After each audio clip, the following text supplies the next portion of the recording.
My son's blood was spreading across the white dance floor while the DJ's speakers still played our song.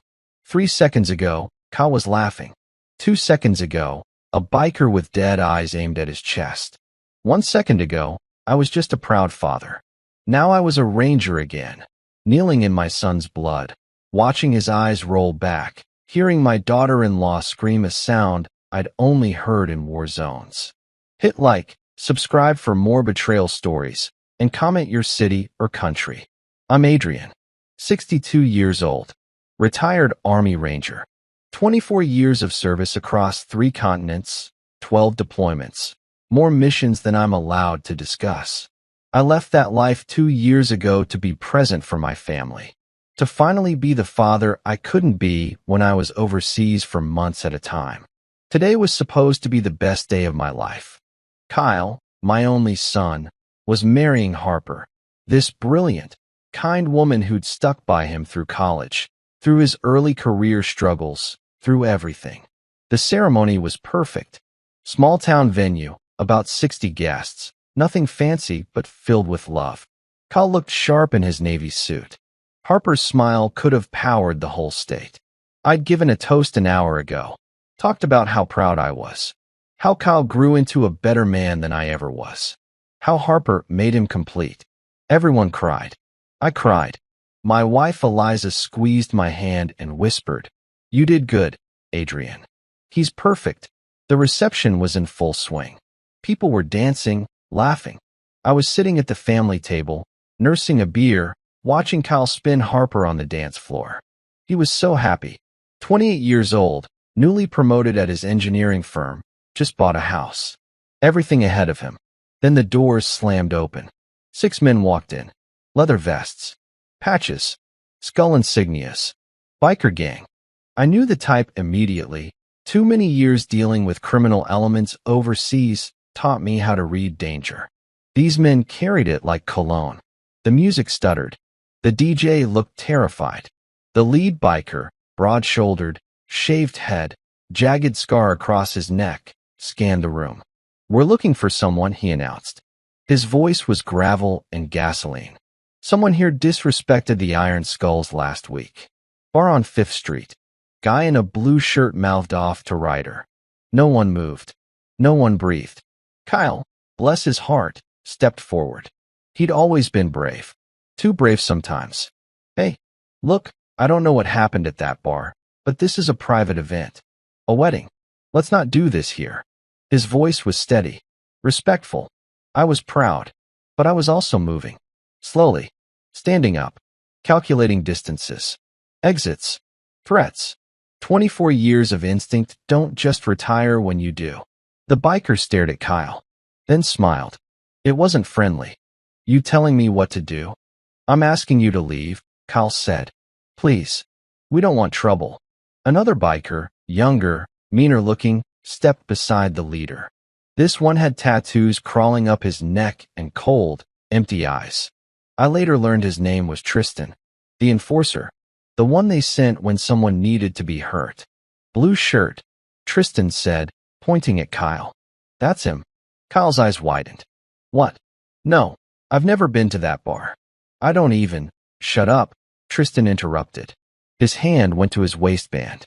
I was already moving, 20 feet away, but not fast enough. Harper screamed, "Kyle, get back." The crowd scattered. Tables overturned. Someone knocked over the wedding cake. Everything went chaos and noise and panic. I shoved through people, my ranger training flooding back. Assess, act, neutralize. Tristan pulled a gun. "Wait." Kyle raised his hands. "You have the wrong person. I wasn't there. I've been planning this wedding for months.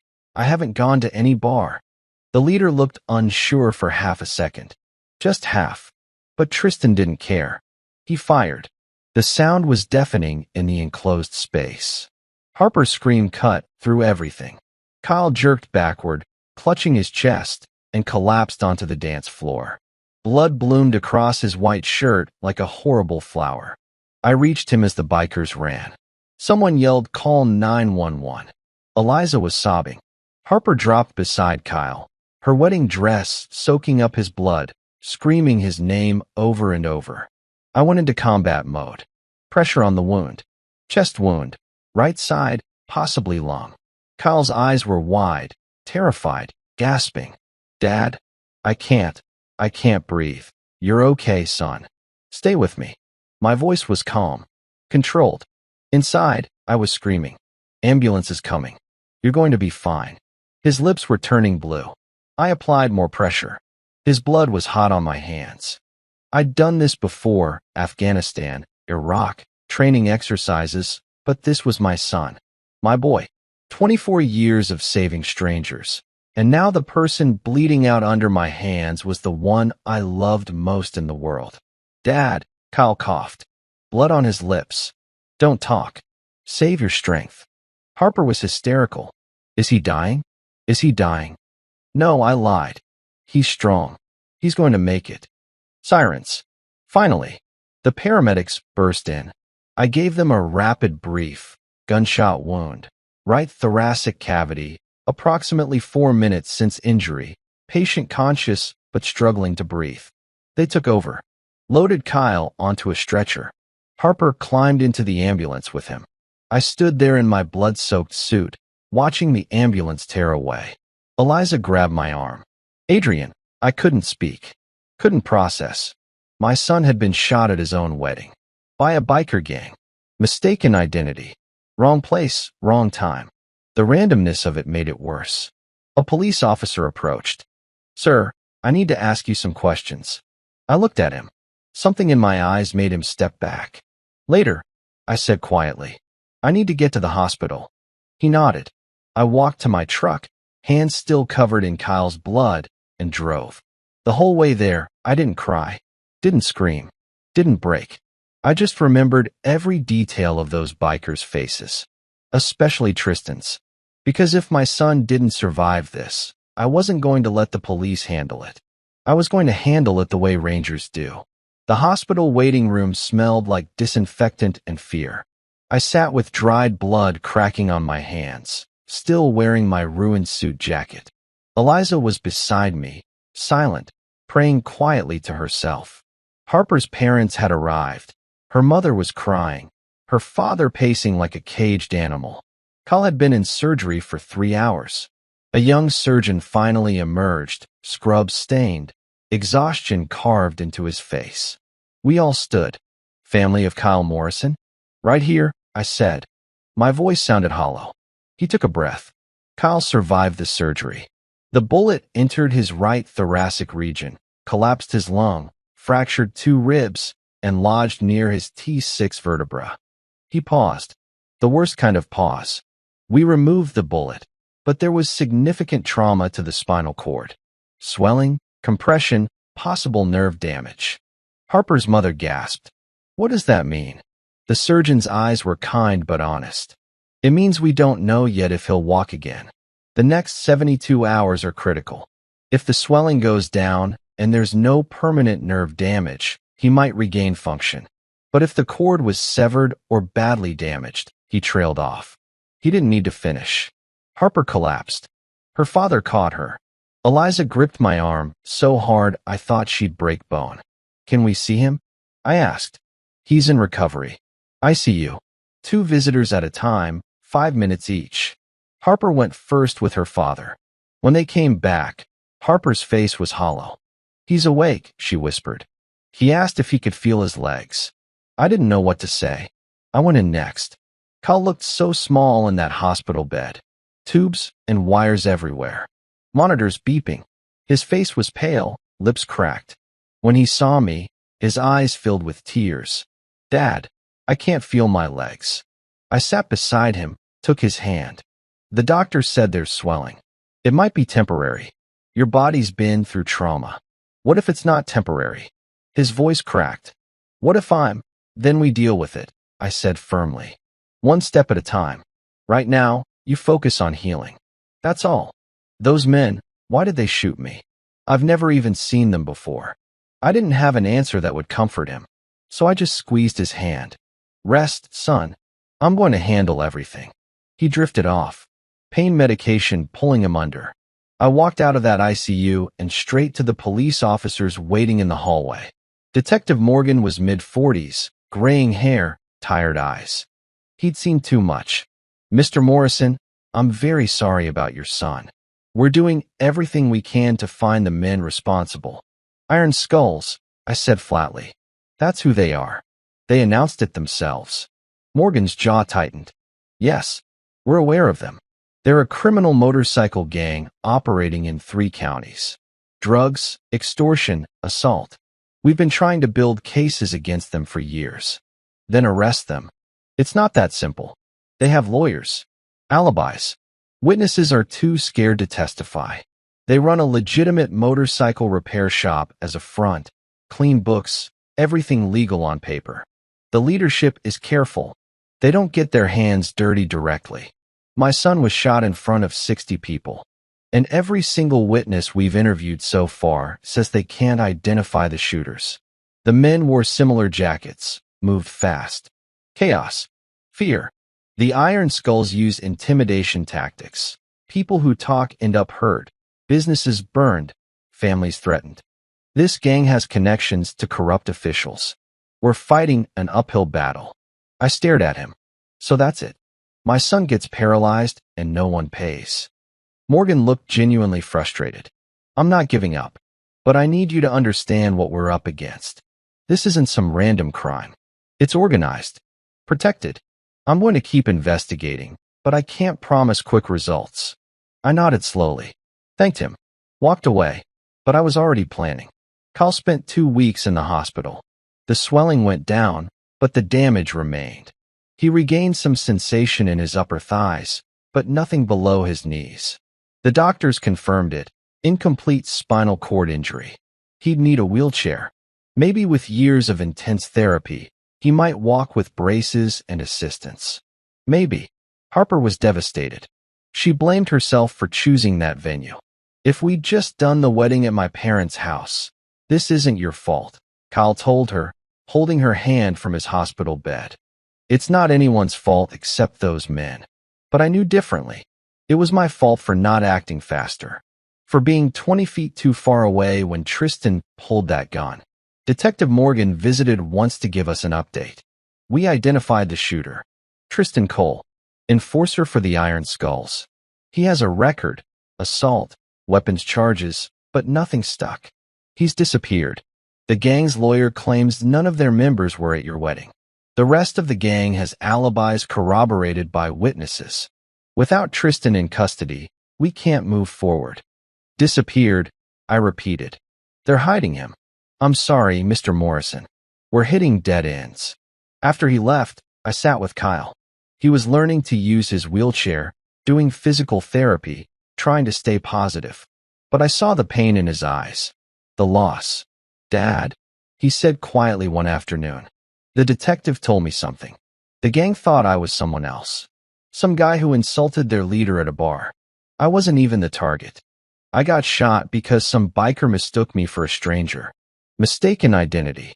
My son was paralyzed because of mistaken identity." That night, I couldn't sleep. I sat in my home office, staring at my laptop. Eliza was asleep. The house was silent. I opened a browser and typed, "Iron Skulls Motorcycle Gang." Pages of results. News articles. Police reports. Court cases that went nowhere. A legitimate front business, Ryder's Custom Motorcycles. A leader named Ryder Kane. Charges filed, charges dropped. Associates, enforcers, suppliers. I spent hours reading, learning their structure, their operations, their patterns. 24 years as a ranger taught me how to gather intelligence, how to hunt, how to be patient, how to dismantle enemy networks from the inside. At 3 a.m., Eliza found me still at the computer. "Adrian, come to bed." "I can't." She saw my face. Understood. "What are you planning?" "I don't know yet." I lied. But I did know. The system had failed. The police couldn't touch them. Witnesses were too scared. Justice wasn't coming through legal channels. So I'd find another way. Not with violence. Not with revenge. Rangers didn't operate that way. We were strategic. Methodical. We dismantled threats with precision and patience. I'd take down the Iron Skulls the way I'd taken down enemy cells overseas, by infiltrating, gathering evidence, and destroying them from within. But first, I needed to know everything. I contacted an old Ranger buddy, Dominic, now working as an FBI analyst. Called him at dawn. Adrian, it's been 2 years, man. What's up? I need a favor. Off the books. Information on a biker gang called the Iron Skulls. Long pause. What happened? I told him. I'm sorry, brother. I'll see what I can find. 2 days later, Dominic sent me an encrypted file. Criminal records. Known associates. Financial ties. A network map. Everything the FBI had but couldn't use in court yet. I studied it like mission briefings I'd studied in Afghanistan. And I started forming a plan. Kyle came home in his wheelchair 3 weeks after the shooting. Harper moved in to help him. We converted the downstairs guest room into a bedroom. Installed ramps. Bought medical equipment. Kyle put on a brave face. I'm going to beat this, Dad. I'll walk again. I know I will. I wanted to believe him. But every time I looked at him struggling to move from bed to wheelchair, I saw Tristan's face. That cold, dead-eyed stare. The Iron Skulls thought they'd gotten away with it. They had no idea I was coming. 6 weeks after the shooting, I watched my son try to transfer from his wheelchair to the parallel bars in the physical therapy center. His arms shook with effort. Sweat dripped down his face. He managed 3 inches of movement before his legs gave out completely. The therapist caught him. It's okay, Kyle. Progress takes time. Kyle's jaw clenched. I used to run marathons. Harper squeezed his shoulder. You'll get there. But the doctors had been clear. Incomplete spinal injury meant Kyle would never run again. Best case scenario after years of therapy. Walking short distances with leg braces and a cane. Worst case, permanent wheelchair use. I left the therapy session early and drove to the district attorney's office. They'd scheduled a meeting to discuss the case. District Attorney Natalie Ross was sharp, professional, and looked exhausted. She sat across from me with a thin file folder. Mr. Morrison, I'll be direct. We don't have enough evidence to prosecute. 60 witnesses saw those men, and 58 of them now claim they can't identify anyone. The chaos, the panic, the similar clothing. Everyone's story changed after the Iron Skulls lawyers started calling them. They're intimidated. Of course they are. She opened the folder. In the past month, 3 potential witnesses had their car tires slashed. One had graffiti spray painted across their house. Another received anonymous letters with photos of their children. This is what the Iron Skulls do. They terrorize communities into silence. My hands curled into fists. What about Tristan Cole? He pulled the trigger. He's vanished. The gang is hiding him, probably out of state. Without him in custody and without witness testimony, I can't bring charges against the organization. Their lawyer already filed papers claiming none of their registered members were at your son's wedding. They have alibis, corroborated by independent witnesses who are obviously on their payroll. So my son's paralysis means nothing. Natalie's expression softened. It means everything to me. But the law requires proof. I've been trying to build a RICO case against the Iron Skulls for 2 years. Pattern of racketeering, criminal enterprise, witness intimidation.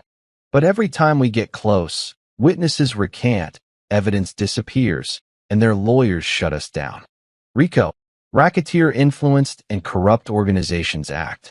It's designed to take down organized crime syndicates. If I could prove a pattern of criminal activity linked to the gang's leadership, I could prosecute the entire organization, not just individuals. But I need witnesses willing to testify. And right now, everyone's too afraid. I stood. So justice doesn't exist. Justice exists when the system works. Right now, the system's broken because criminals like the Iron Skulls have spent years perfecting intimidation tactics. I'm sorry, Mr. Morrison. I truly am. I walked out. That evening, I saw a flyer at the grocery store. Community Town Hall, addressing gang violence. Hosted by the mayor. Tomorrow night. I went. The meeting was held at the local community center. Maybe 40 people showed up, business owners, parents, elderly residents. Everyone looked tired and scared. The mayor gave a generic speech about increased police patrols and community cooperation. Empty words. Then he opened the floor for public comment. An older man stood first. My restaurant's been paying protection fees to the Iron Skulls for 3 years. They threatened to burn it down if I stopped. I reported it to the police. Nothing happened. Now I'm losing my business because I can't afford the payments. A woman in her 30s went next. My brother refused to sell drugs for them. They beat him so badly he's got permanent brain damage. The police said they couldn't prove who did it. Another man. My daughter witnessed a robbery by gang members. She agreed to testify. 2 days later, someone threw a brick through our window with a note that said snitches get buried. She left town. Won't come back. Story after story. Extortion. Assault. Threats. Businesses destroyed. Families torn apart. And every single time, no arrests. No convictions. No justice. The Iron Skulls operated with complete impunity because they'd mastered the art of fear. I raised my hand. The mayor nodded at me. Yes, sir. I stood. My son Kyle was shot at his wedding 6 weeks ago. The shooter was an Iron Skulls enforcer named Tristan Cole. My son is paralyzed. The district attorney told me today they can't prosecute because witnesses are too afraid to testify. I'm hearing the same thing from everyone in this room. So my question is simple. When does this end? How many lives do the Iron Skulls get to destroy before someone stops them? Silence. The mayor shifted uncomfortably. We're working with law enforcement. Working how? I interrupted. These men shot my son at his own wedding. They operate a criminal enterprise. They intimidate, extort, and terrorize this entire community. And no one does anything. An older woman stood. He's right. We're all too scared. They've won. They haven't won, I said quietly. They've only won if we let them. The mayor tried to regain control of the meeting, but people were talking over each other now. Angry, frustrated, desperate. I sat down. After the meeting ended, a few people approached me, shook my hand, said they were praying for Kyle. But I saw it in their eyes, hopelessness. They'd given up. I hadn't. I drove home and found Eliza making tea in the kitchen. She looked up. How was the town hall? Useless. I sat at the table. The Iron Skulls have this entire community locked down through fear. The DA can't prosecute. The police can't investigate. And meanwhile, Kyle's learning how to live in a wheelchair. Eliza sat beside me. What are you thinking? I met her eyes. I'm thinking the system failed. And if the system won't stop them, I will. Adrian, not with violence, I said firmly. I'm not going to walk into their clubhouse with a gun. That's not who I am. But I spent 24 years dismantling enemy networks. I know how to infiltrate, gather intelligence, build cases that stick. The DA needs evidence and witnesses. I'll get them. That's dangerous. Kyle's in a wheelchair because I wasn't fast enough to stop a bullet. I'm not going to sit around and let those men walk free. Eliza was quiet for a long moment. Then she nodded. What do you need me to do? Keep this between us. Don't tell Kyle. I don't want him involved. Be careful, Adrian. Always am. But we both knew that was a lie. What I was planning wasn't careful. It was methodical, strategic, and absolutely necessary. That night, I called Dominic again. I need more than information. I need a way in. You're serious about this? Completely. He sighed.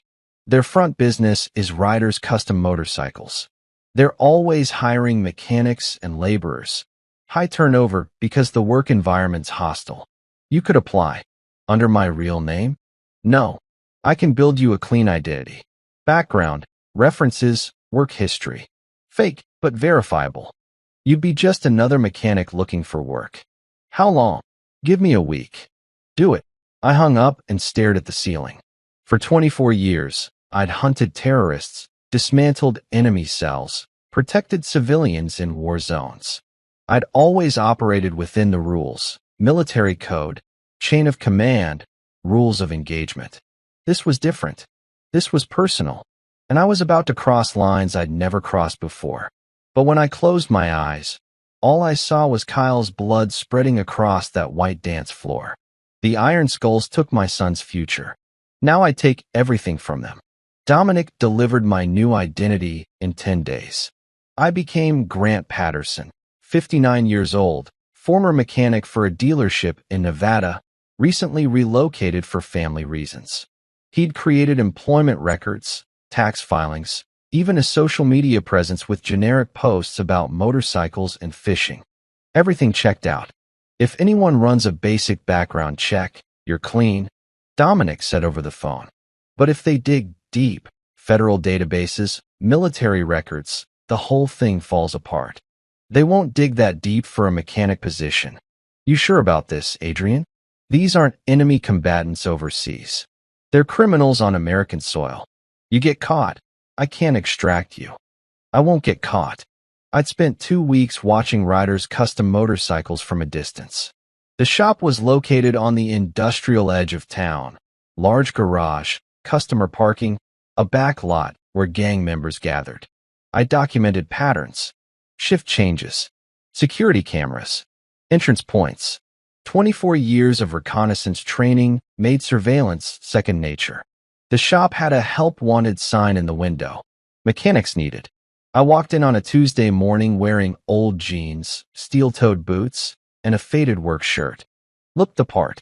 The front desk was manned by a young woman with purple hair and bored eyes. Help you. Saw the sign. Looking for mechanic work. She handed me a clipboard with an application. Fill this out. Boss'll call you if he's interested. I filled out Grant Patterson's information and handed it back. She barely glanced at it. Wait here. 10 minutes later, a man emerged from the garage. Mid-50s, barrel-chested, grease-stained hands. This wasn't Ryder. I'd seen photos. This was someone lower in the hierarchy. Grant Patterson? He looked me up and down. I'm Mitch, shop foreman. Says here you worked at a dealership in Nevada. 15 years. Maintenance, repairs, custom builds. Why'd you leave? Wife's mother got sick. Moved here to help with care. She passed last month. Now I need steady work. He nodded. Believable story. What do you know about Harleys?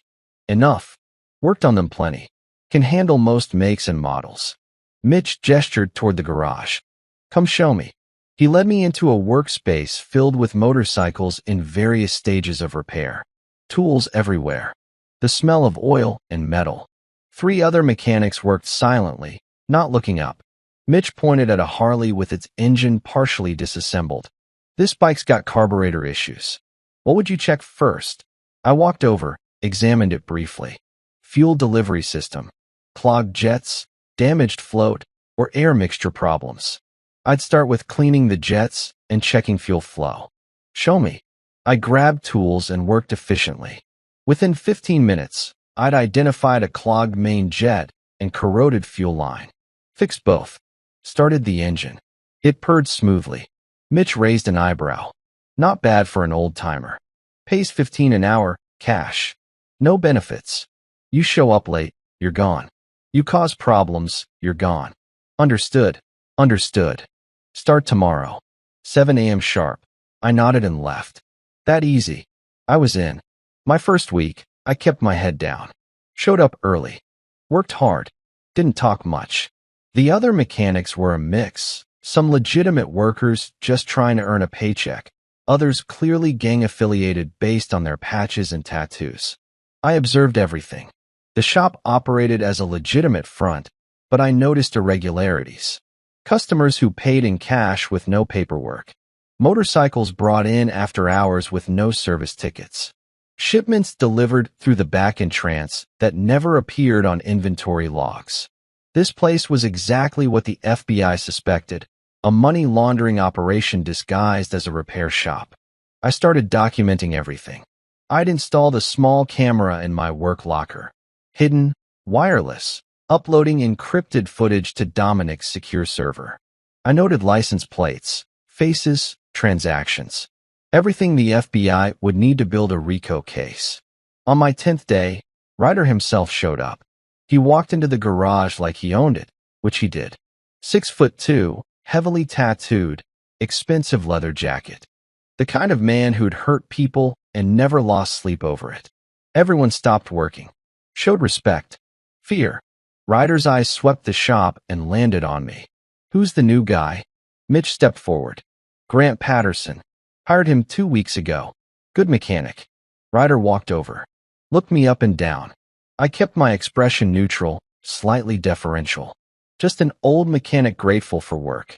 You got a record, Grant? Speeding tickets. Nothing serious. You know what kind of shop this is? Motorcycle repair shop. He smiled. Cold. That's right. And we value loyalty. Do your job, keep your mouth shut, and we won't have problems. Understand?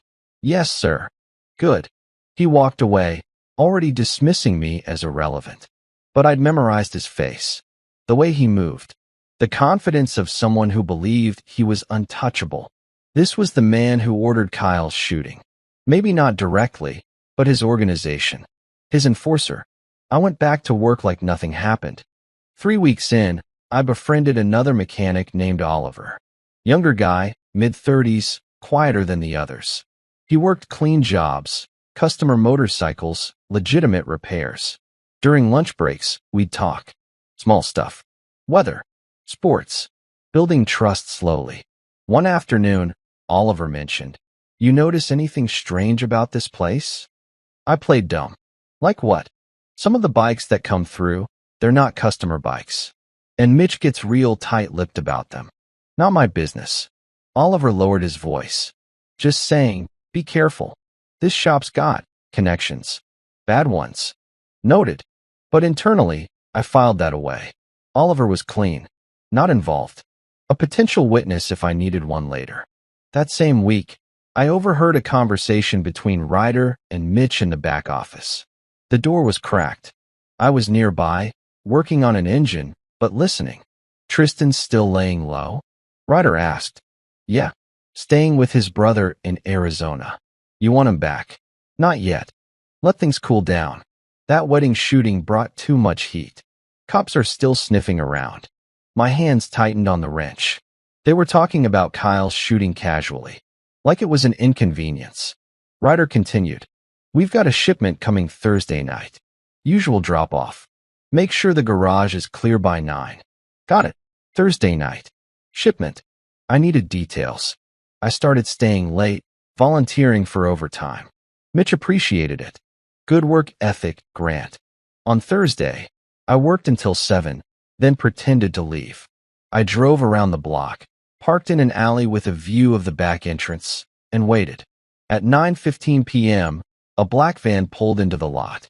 3 men unloaded wooden crates and carried them into the garage. No paperwork, no invoices, just a quick handoff, cash exchange, and the van disappeared. I documented everything with my phone. License plate, faces, timestamps. Sent it all to Dominic. He called me an hour later. That van's registered to a known drug trafficker. You just caught them red-handed moving product. This is exactly what we need. How much more do you need for a federal case? More documentation, financial records if you can access them, and ideally, testimony from someone inside the organization. I'll get it. But I knew the biggest prize would be Tristan. The enforcer who shot Kyle was in Arizona, hiding. If I could locate him and get him to testify, this whole operation would collapse.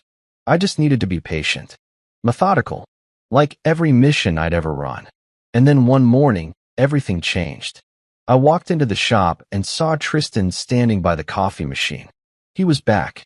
The man who paralyzed my son was pouring himself coffee 15 feet away from me. Tristan looked thinner than I remembered, dark circles under his eyes. His hands shook slightly as he stirred sugar into his mug. He wore the same leather vest, same Iron Skulls patch, but something about him seemed broken. I forced myself to stay calm. Keep working. Just another mechanic fixing an engine. My Ranger training kicked in. Control your breathing, suppress emotion, stay invisible. Mitch walked over to Tristan. Boss wants you back on rotation. You good? Tristan nodded. Yeah, I'm good. Arizona treat you well? It was fine. Just ready to get back. Mitch clapped his shoulder and walked away. Tristan stood alone by the coffee machine, staring into his mug like it held answers. I could have walked over right then, confronted him, but that would blow my cover and accomplish nothing. Instead, I watched, waited, planned. Over the next week, I studied Tristan's patterns. He worked irregular hours, not on the repair floor, but in the back office doing collections and enforcement. The dirty work. He barely talked to anyone, kept to himself. During lunch breaks, he sat outside alone, smoking cigarettes and staring at his phone. One afternoon, I manufactured an excuse to be near him, took my lunch outside, sat on the loading dock a few feet away. Tristan glanced at me. "You're the new guy? Grant, right?" "Yeah." I kept my voice neutral, friendly. "You're Tristan?" "That's me." He took a drag from his cigarette. "How you liking the shop?" "Work's work. Pays the bills." He laughed bitterly. "That's one way to look at it." I let silence sit between us. A Ranger interrogation tactic. People fill silence with truth when they're uncomfortable. Tristan finally spoke again. "You got family, Grant?" "Had a wife. She passed. No kids." He nodded slowly. "I got a daughter. 16 years old. Paige. Smartest kid you'd ever meet. Straight A's. Wants to be a doctor." I didn't respond. Let him talk. "She's the only good thing I ever did in my life," Tristan continued quietly. "And I'm the worst thing in hers." "Why do you say that?" He looked at me. Really looked. Like he was deciding whether to trust a stranger. Then he stubbed out his cigarette. "Forget it. Just talking." But something had cracked. A small opening. 2 days later, Ryder sent Tristan and me on a supply run together, picking up parts from a warehouse across town. I drove. Tristan sat in the passenger seat, quiet. Halfway there, I took a risk. "You seem like you don't want to be here." Tristan stiffened. "What?" "At the shop. With the gang. You seem miserable." "Mind your business, old man." "Just an observation." We drove in silence for a few minutes. Then Tristan sighed. "You ever do something terrible because you had no choice?" "Plenty of times." "How do you live with it?" I chose my words carefully. "Depends on why you did it. And whether you'd do it again." Tristan stared out the window. "I wouldn't. But I will. Because the alternative's worse." "What's the alternative?" He was quiet for a long time. Then, almost whispering, "They hurt my daughter." My hands tightened on the steering wheel. "Who?" "Ryder. The Iron Skulls." His voice cracked. 5 years ago, I tried to leave the gang. I was done. Wanted to go clean, get a real job, be a better father. Ryder said no one leaves. I told him I didn't care. 2 days later, my daughter Paige was grabbed on her way home from school. They held her for 6 hours. Blindfolded her. Told her in detail what they'd do if I ever tried to leave again. I said nothing. Let him continue. She was 11 years old. Tristan said, tears in his eyes now. When they let her go, she didn't talk for 3 days. Just cried and shook. And Ryder made it clear, if I ever step out of line, if I ever talk to cops, if I ever do anything but exactly what he tells me, they'll kill her. Not quickly. They described it. Made sure I understood. So you stayed. What choice did I have? She's my daughter. I'd do anything to keep her safe. Even become a monster. The wedding. Kyle. I forced myself to ask, what have they made you do? Tristan wiped his eyes. Collections. Beatings. Intimidation. He paused.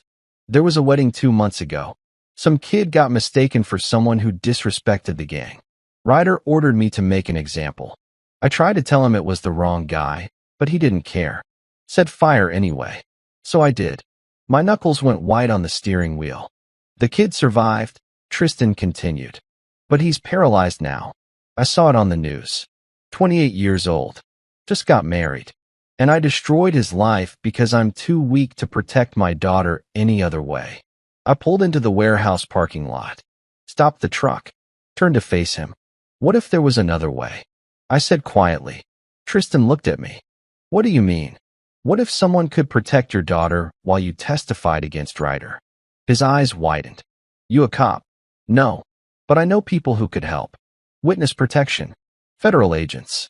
They could relocate you and Paige somewhere safe. New names. new lives. And you could bring down the entire Iron Skulls organization. Tristan shook his head frantically. You're crazy. Ryder has connections everywhere. Cops, judges. There's nowhere safe. Federal witness protection is different. It works. Why do you care? I met his eyes. Because that kid you shot? He's my son. Tristan's face went pale. What? My name's not Grant Patterson. It's Adrian Morrison. I'm the father of the man you paralyzed at his own wedding. And I've spent the last 2 months infiltrating this gang to destroy it. Tristan reached for the door handle, panicking. Wait, I said firmly. I'm not here for revenge. I could have hurt you 100 times by now. I didn't. Because I understand you're a victim too. But I'm giving you one chance to make this right. You're insane. If Ryder finds out, he won't. I've been documenting everything. Drug shipments, money laundering, witness intimidation. I have FBI contacts ready to move. But I need your testimony to make the case airtight. You testify, Ryder goes to prison for life. Your daughter gets protected. You get a second chance. Tristan's hands shook. I don't know. How old is Paige now? 16. In 2 years, she goes to college. Leaves home. And Ryder will still own you. Forever. You'll do his dirty work until you're killed or arrested. Is that the life you want? Or do you want to be free when your daughter graduates? Maybe even walk her down the aisle someday. Tears streamed down Tristan's face. I'm so sorry about your son. I know. I think about him every day. What I did. Then help me stop Ryder from doing it to anyone else. Tristan buried his face in his hands. Long silence. Then, barely audible. What do I have to do? We picked up the parts and drove back in silence. Tristan stared at his phone, a photo of a teenage girl with his eyes and her mother's smile. Paige. The reason he'd become a monster to protect an angel. I need time to think, Tristan finally said. You have 24 hours. After that, I move forward without you.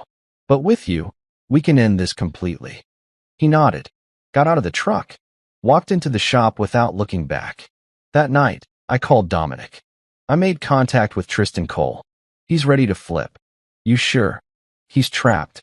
Ryder's been threatening his daughter for 5 years. He wants out. He just needs protection. I'll contact the FBI field office. If Cole testifies, they can put him and his daughter in witness protection, new identities, relocation, financial support. But he has to give them everything. He will. 24 hours later, Tristan found me in the garage, handed me a folded note. I'm in. What now? I texted Dominic. 3 days later, Tristan met with FBI agent Lila Chun in a safe location. I wasn't there, but Dominic briefed me afterward.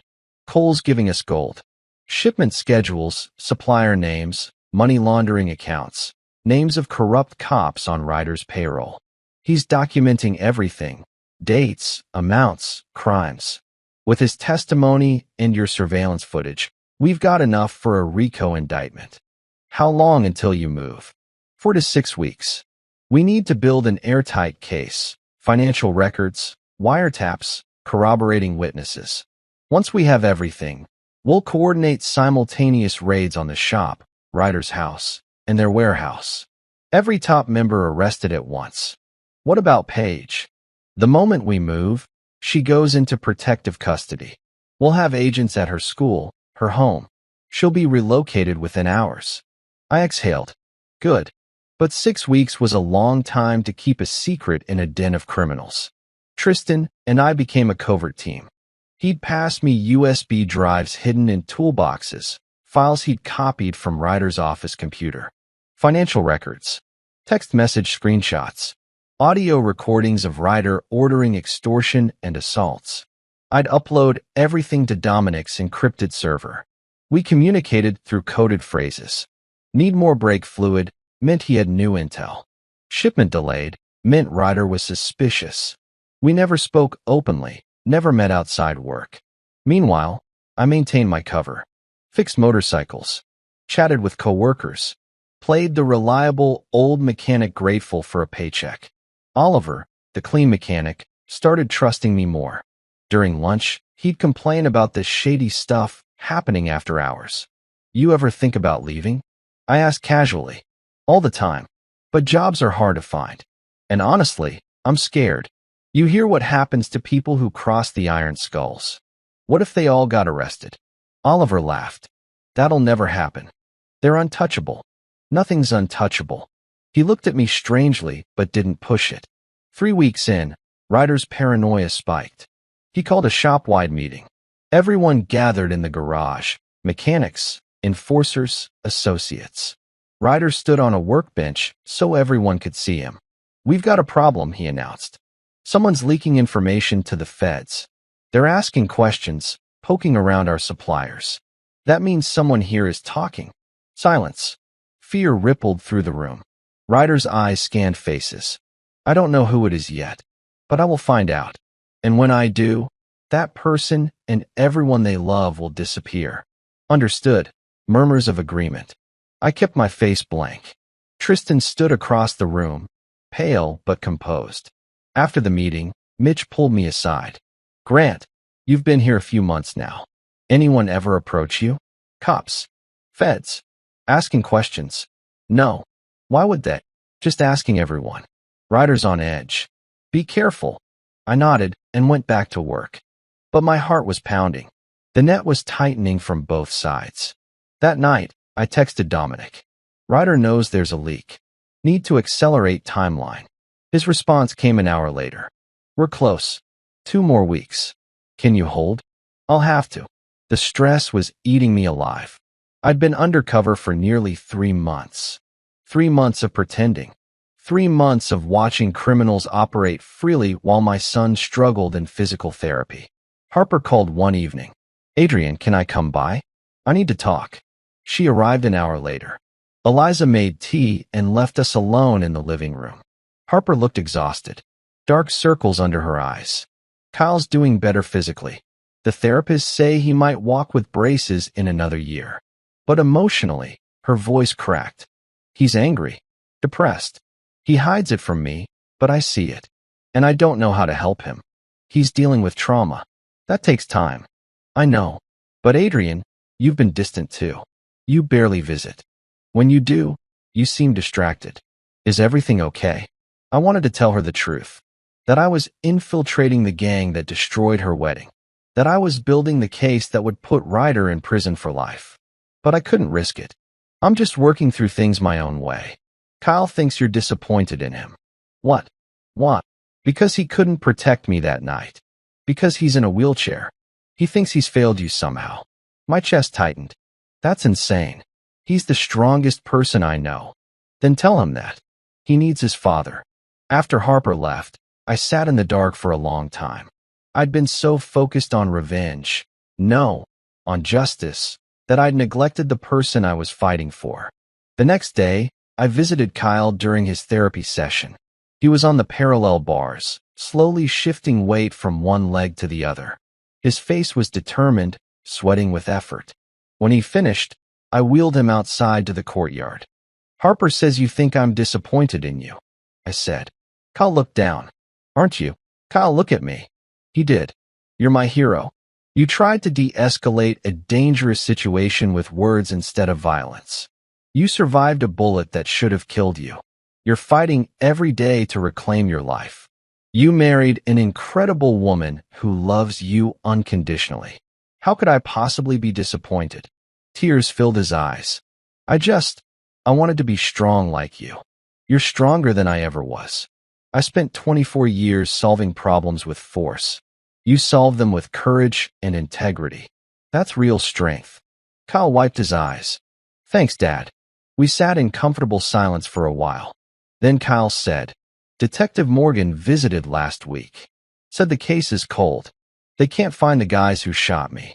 I kept my voice steady. Sometimes justice takes time. You think they'll ever pay for what they did? I looked at my son, this brave, broken, resilient young man, and made a promise. Yes, they will. That night, Tristan passed me another USB drive. Financial records showing Ryder laundering money through real estate purchases. The final piece Dominic needed. I uploaded it and called him. That's everything, right? That's everything. The U.S. Attorney approved the indictments. FBI's coordinating the raids. We move in 72 hours. I need to get out before then. If I'm here during the raids, my cover's blown and questions get asked. Understood. Quit the job tomorrow. Make it clean. The next morning, I told Mitch I was leaving. Family emergency back in Nevada. Gotta go. Mitch looked annoyed but shrugged. Your loss. You were a decent mechanic. I cleaned out my locker, said goodbye to Oliver, and walked out of Ryder's Custom Motorcycles for the last time. Tristan and I never said goodbye. Too risky. But as I drove away, I knew in 72 hours, the Iron Skulls would cease to exist, and my son would finally have justice. 72 hours after I walked out of Ryder's Custom Motorcycles for the last time, the FBI launched their operation. I was at home, sitting in my living room, staring at the TV when the breaking news alert flashed across the screen. FBI raids Iron Skull's motorcycle club, multiple arrests made. The camera panned across the scene, agents in tactical gear swarming the shop, the warehouse, and Ryder's house. Men in leather vests were being led away in handcuffs, faces blank with shock or rage. Police tape cordoned off the entire block. Reporters shouted questions, but the agents said nothing. The Iron Skulls were finished. My phone buzzed. It was Dominic. It's done. Ryder, Mitch, the whole leadership, arrested on RICO charges. Drug trafficking, extortion, witness intimidation, attempted murder. Tristan's testimony was the key. They found Paige and moved her to protective custody. She's safe. I exhaled, a deep breath I hadn't realized I was holding. What about Tristan? He's in witness protection. New identity. New life. He'll be relocated by tomorrow. Good, I said. He deserves it. That afternoon, I visited Kyle at the rehab center. He was in the gym, working on his upper body strength, sweat dripping down his face. Harper was beside him, cheering him on, her eyes full of pride. I watched them for a moment before walking over. Did you see the news? I asked. Kyle looked up, his face lighting up. About the Iron Skulls? Yeah, they arrested the whole gang. Ryder's going to prison for life. I sat beside him. Tristan Cole, the guy who shot you, turned state's evidence. He was forced into the gang. They threatened his daughter for years. He wanted out, but he was trapped. Now he's free. He's in witness protection. His daughter's safe. Kyle's eyes widened. He flipped. He did. He risked everything to bring them down. He's not a monster. He was a victim too. Harper squeezed Kyle's hand. So it's really over? It's over, I said. No more threats. No more fear. Justice is done. Kyle was quiet for a long time. Then he said, I don't know how to feel. Angry. Relieved. Sad. I don't want to hate him, but I can't forgive him either. That's okay, I said. You don't have to forgive him. You just have to move forward. That's what matters. The next day, the district attorney called. Mr. Morrison, I wanted to thank you personally. Tristan's testimony and your evidence were crucial. The Iron Skulls are finished. Ryder's facing life in prison.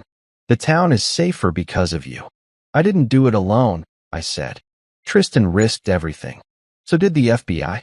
I just did what I had to do. Still, you protected your family. You protected this community. That's what matters. A week later, I attended the arraignment.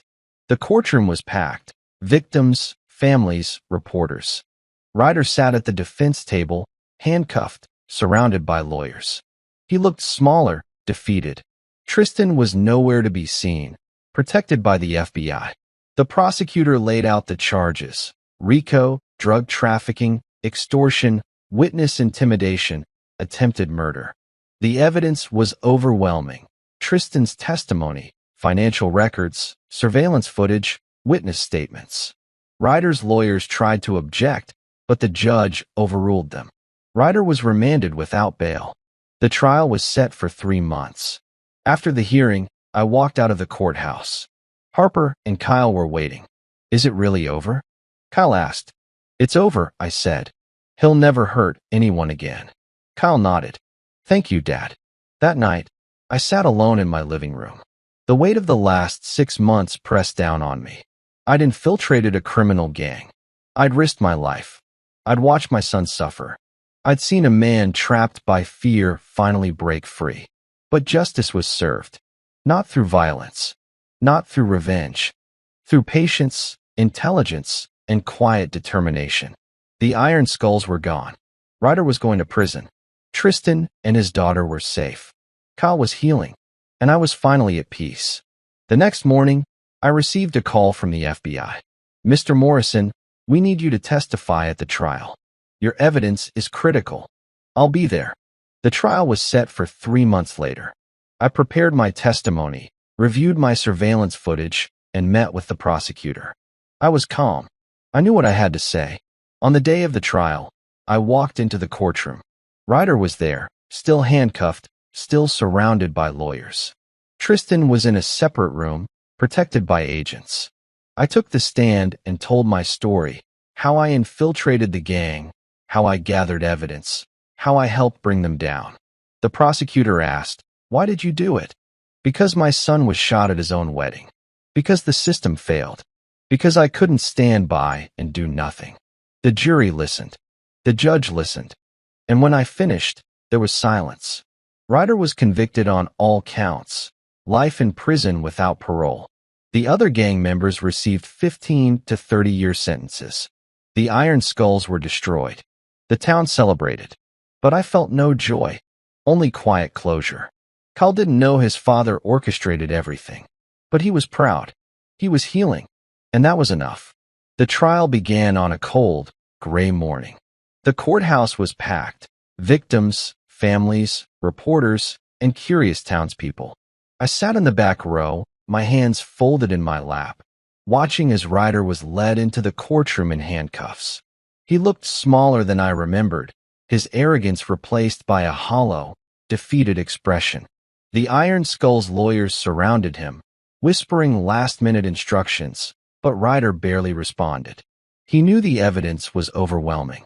He knew he was finished. Tristan testified first. He was in a separate room, his face hidden from the public, his voice calm and steady as he described years of crimes, drug trafficking, extortion, witness intimidation, and the night he shot my son. He detailed how Ryder had threatened his daughter, how he was forced into the gang, how he'd lived in fear for 5 years. The courtroom was silent as he spoke. When he finished, the prosecutor asked, "Why did you finally decide to testify?" "Because I couldn't live with what I'd done," Tristan said. "Because I wanted my daughter to be safe. Because I wanted justice for the people I hurt." The jury listened. The judge listened. And when Tristan finished, there was a long silence. Then the prosecutor called me to the stand. I walked up, took the oath, and sat down.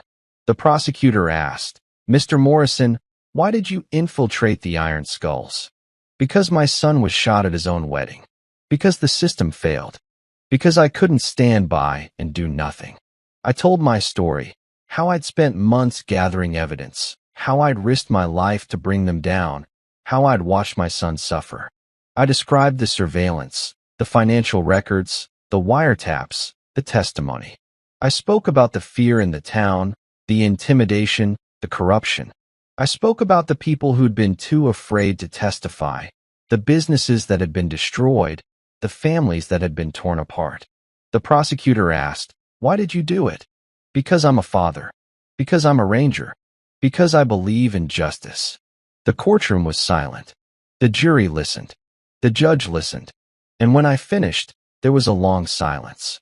Then the prosecutor called other witnesses, victims of the Iron Skulls, business owners, police officers. Each one told their story. Each one described the fear, the intimidation, the destruction. The evidence was overwhelming. Ryder's lawyers tried to object, but the judge overruled them. The jury saw the truth. After 3 days of testimony, the jury retired to deliberate. The courtroom was tense. Families waited, hoping for justice. Reporters scribbled notes. The Iron Skull's lawyers whispered among themselves, but they knew it was over. The next morning, the jury returned. The foreman stood and read the verdict. Guilty on all counts: RICO, drug trafficking, extortion, witness intimidation, attempted murder. Ryder was remanded without bail. The judge sentenced him to life in prison without parole. The other gang members received 15 to 30-year sentences. The Iron Skulls were destroyed. The town celebrated. But I felt no joy, only quiet closure. Kyle didn't know his father orchestrated everything. But he was proud. He was healing. And that was enough. Months passed after the trial. The Iron Skulls were gone. Ryder was locked away. And the town slowly began to heal. Kyle and Harper moved into a new house, one with ramps and wide doorways. Kyle started physical therapy again, determined to walk with braces. Harper was pregnant, and the news brought a new kind of hope to our family. One evening, we gathered for a family dinner. Eliza, Harper, Kyle, and me. The table was full of laughter and stories. Kyle was in better spirits, cracking jokes about his new wheelchair, teasing Harper about her cravings. Eliza smiled, watching her son and daughter-in-law, grateful for the peace we finally had. But I was quiet. I'd been carrying a secret for months, the truth about what I'd done. I'd infiltrated the Iron Skulls, gathered evidence, brought them down. I'd risked my life to protect my family. But I'd never told Kyle. I'd never told anyone except Dominic and the FBI. Kyle looked at me. "Dad, you've been so strong through all of this. How did you stay so calm? How did you keep going?" I took a deep breath. The moment had come. I looked at my son, at Harper, at Eliza. I didn't just stay strong. I did something. I infiltrated the Iron Skulls. I worked undercover at their shop. I gathered evidence. I helped the FBI build the case that brought them down. The room went silent. Kyle's eyes widened. "You did what?" "I couldn't let them get away with what they did to you. The system failed. So I took matters into my own hands. Not with violence, not with revenge, but with intelligence, patience, and determination. I became a mechanic at their shop. I documented everything. I found Tristan, the man who shot you. He was trapped, just like you were. I helped him escape. I helped his daughter. And I brought down the entire gang." Harper gasped. "You risked your life for us?" "I did. I couldn't stand by and do nothing. I'm a ranger. I protect my family. I protect my community. That's what I do." Kyle was speechless. Tears filled his eyes. "Dad, I don't know what to say. I'm so grateful. I'm so proud of you." Harper hugged me. "Thank you. You saved us." Eliza squeezed my hand. "I knew you were strong, but I didn't know you were this strong." I felt the weight lift. The secret was out. The truth was known. And I was finally at peace.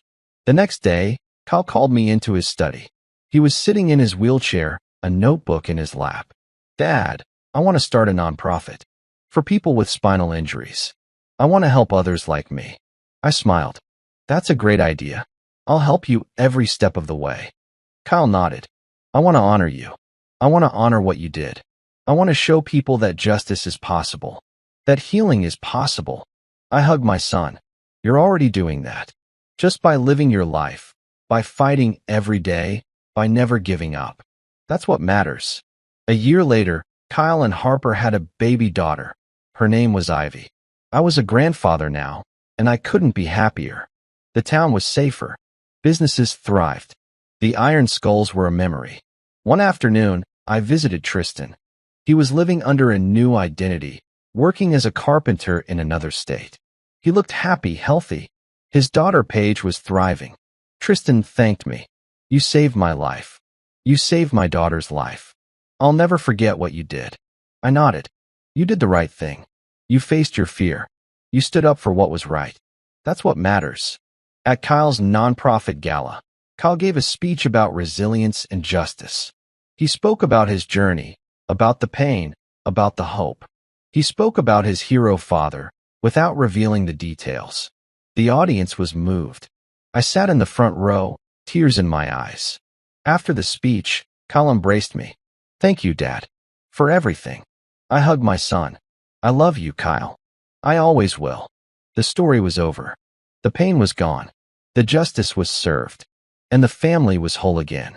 A year after the trial, life had changed in ways I never imagined. Kyle and Harper's daughter Ivy was now a bright-eyed toddler, filling our home with laughter and joy. Kyle walked with leg braces, slowly but steadily, and his nonprofit for spinal injury survivors was growing, helping others find hope and healing. Harper was back at work, stronger than ever, and our family had found a new rhythm, scarred but whole. I sat on the porch one evening, watching the sunset paint the sky in gold and crimson. Eliza joined me, handing me a cup of tea. "You look peaceful," she said. "I am," I replied. "For the first time in years, I feel at peace." She smiled. "You did what no one else could. You protected us. You protected this town. And you did it without losing yourself." I nodded. "I didn't do it alone. Kyle's strength, Harper's love, your support. They gave me the courage to keep going." At Kyle's nonprofit gala, he gave a speech that moved everyone to tears. He spoke about resilience, about justice, about the power of family. He didn't mention my role in bringing down the Iron Skulls, but he thanked his father for being his hero. The audience clapped, some cried, and I sat in the front row, my heart full. After the speech, Kyle hugged me. "Thank you, Dad, for everything." I hugged him back. "I love you, Kyle. I always will."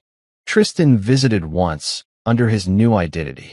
He was working as a carpenter, building a new life for himself and his daughter. He thanked me again. "You saved us. I'll never forget what you did." I nodded. "You did the right thing. You faced your fear. You stood up for what was right. That's what matters." As I sat on the porch that evening, I thought about everything we'd been through. The pain, the fear, the loss, the healing. I thought about the people who'd been too afraid to speak up, the families who'd been torn apart, the town that had finally found peace. And I realized something important. Justice isn't about revenge. It's about healing. It's about protecting the ones you love. It's about standing up for what's right, even when it's hard. Now I want to hear from you. Where are you watching from? Tell me in the comments. What kind of stories do you love? Betrayal, revenge, family drama, emotional justice? Let me know, and I'll bring you more stories you'll love. If you enjoyed this story, hit like, subscribe for more betrayal stories, and share your thoughts in the comments. I'll see you in the next thriller, the next epic revenge, the next amazing story. Until then, take care, and keep believing in justice. Story finished.